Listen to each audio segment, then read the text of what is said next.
his family, they were sort of avatars for the status quo in U.S. geopolitics of interventionism,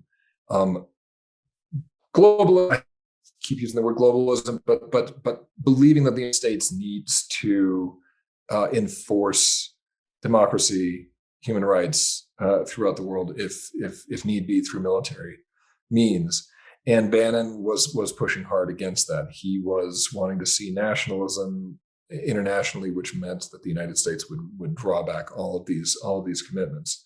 What I think was a scene that Michael Wolff wrote about and Bannon spoke to me about, which I just sounds hilarious to me, just because I imagine it just terrified Kushner. But they were having a conversation about whether or not to intervene in Syria. They had formal conversations and meetings about that, but there were also informal conversations. And Kushner approached Bannon and said something to the effect of, well, it's really, what he's doing is absolutely terrible. This guy Assad is a tyrant. He's gassing children. Something has to be done. And Bannon's response was, well, we're living in an age of decadence, don't you know?